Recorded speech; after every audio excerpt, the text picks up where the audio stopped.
Hey everybody, welcome back to another video, and in this one I have these awesome Beetlejuice nails. A friend showed me a picture of what she wanted, I tried to recreate it, and this video shows you how I did it. So stick around.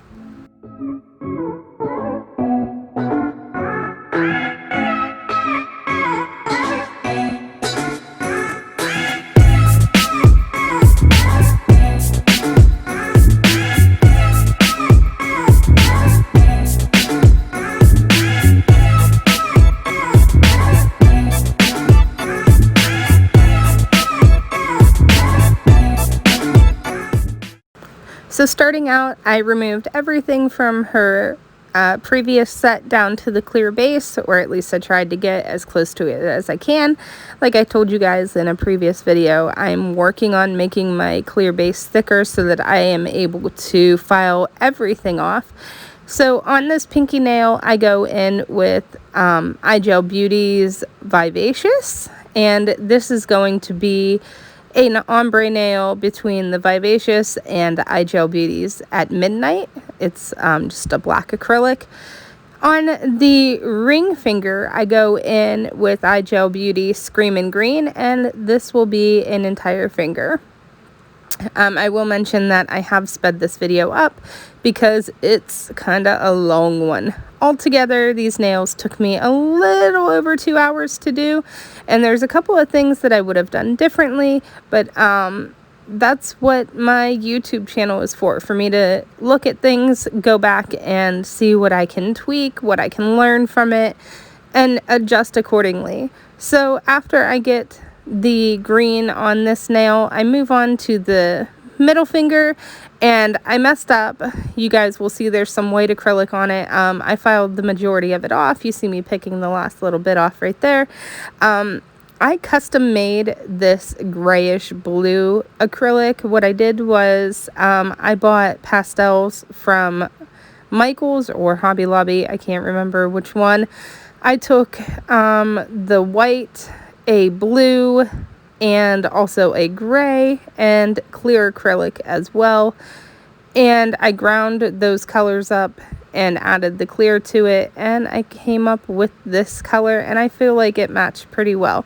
So I just build this up to cover the white that I had left over from messing up, and then I move on to the pointer finger, and that finger is actually supposed to be the full white nail. And then on the thumb, I go in with the Screamin' Green to do the ombre with the black, and I cap everything in clear. And then I show you guys that everything I do is the same thing on the other hand. So I'll let you watch for now, and I'll hop back in later.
Okay, so that purple and black was like relatively easy to ombre. I did get my bead a little bit too dry in the beginning, but I worked it out, and the ombre turned out like absolutely beautiful in the end.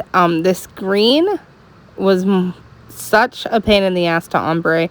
It was so warm in my nail room that the acrylic was setting way before I wanted it to, but you'll see me go in. I bounce back and forth from the black and the green for a little while, trying to even out the ombre, and in the end it was a cool result. But I did struggle for a little while with this to begin with.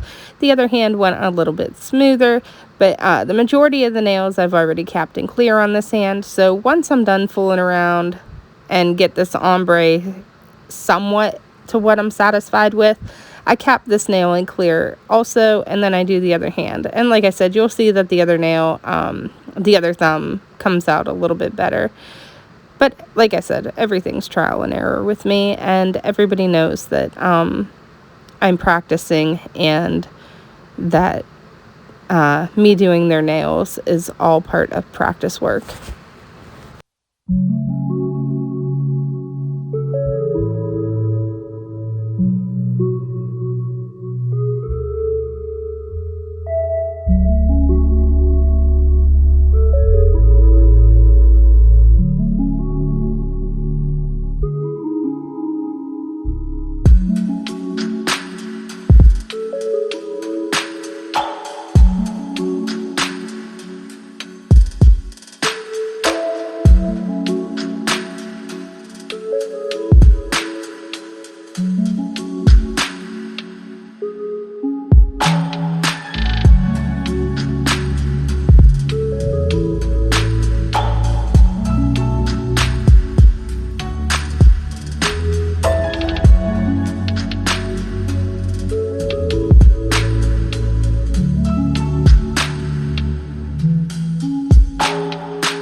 Okay, now you guys see me going in with the spider gel. I have purposely kept out all of the filing.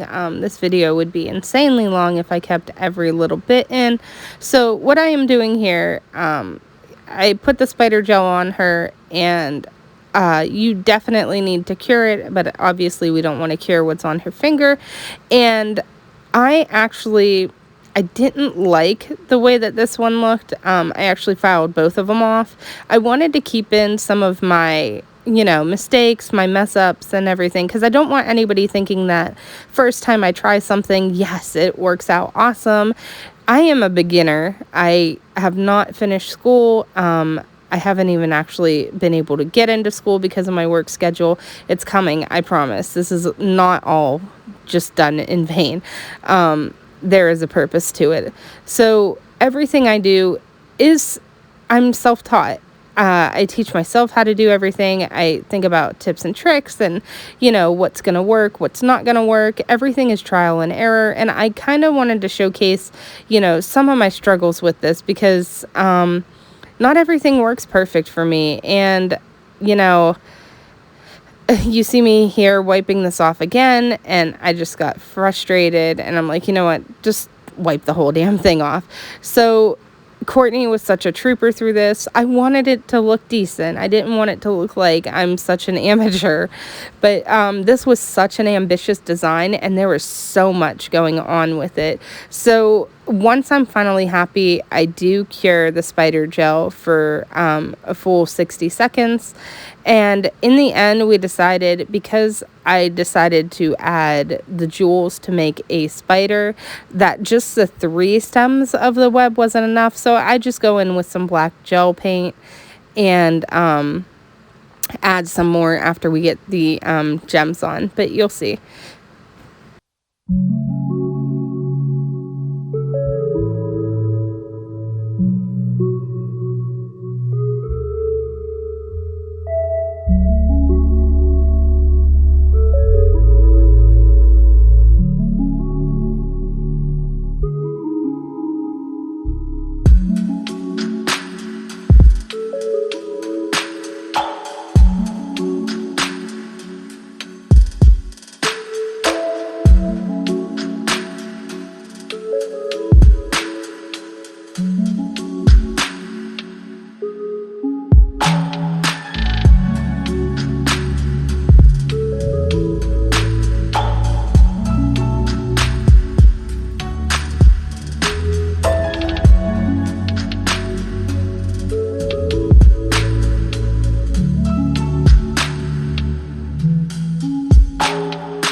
Okay, so now you see me giving her nails a top coat. I'm waiting for the one hand to cure, but I wanted to do each finger individually so that way they would be done, they'd be out of the way, and I can focus on the next nail. So once I get this top coated, I don't have her put it in the lamp yet. What I actually started to do was do the top portion of the Beetlejuice nail. And I left in, oh no, I'm sorry.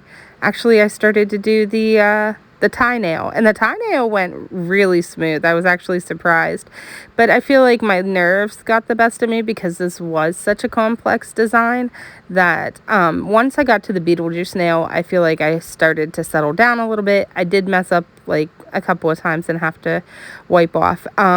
In hindsight, I wish I would have done this with acrylic paint instead of gel polish. I did buff over the nails before I applied the gel polish, so it helped me do smoother application.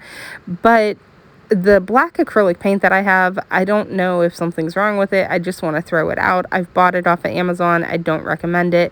So I think I'm going to go ahead and go out and purchase a whole bunch of different acrylic paints and see what works best for me. If you guys have any recommendations, let me know down in the comment section.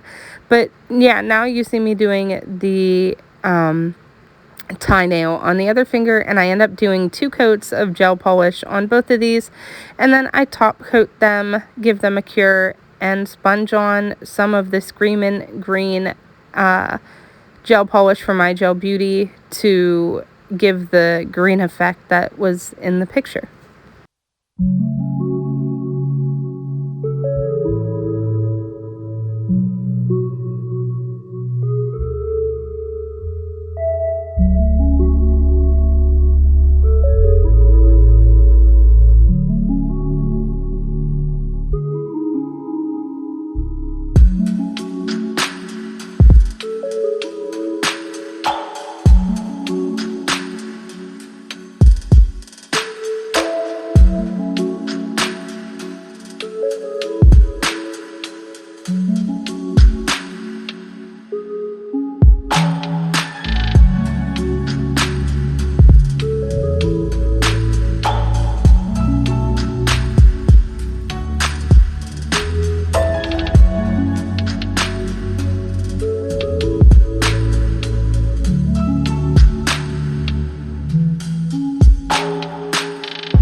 Okay, so now on to the Beetlejuice nails. I top coated the tie nails, and you'll see I mess up the shape of the skull head on both this finger and the other finger, and I have to do both of them again.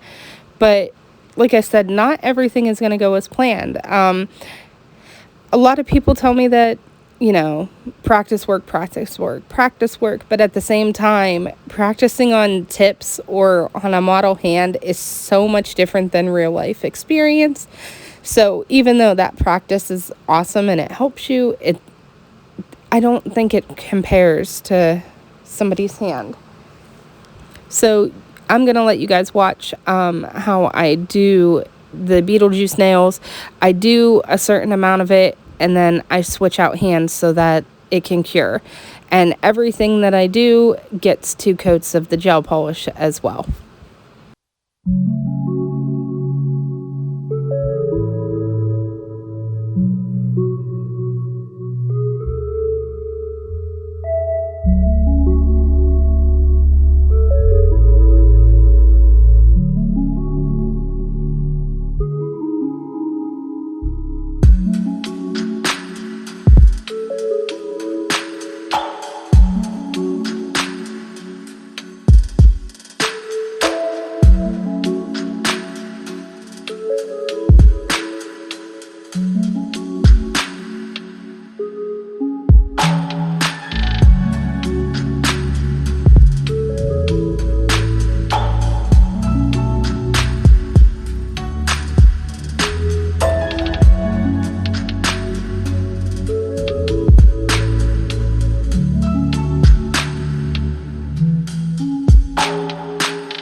Okay, so we're coming to the end of this little bit, and then once I'm done with the last little bit of it, I give it a final cure, and then I top coat both of the nails, and that's the final result of them. I add some cuticle oil, and I show you guys the finished product. Let me know what you guys think in the comment section down below.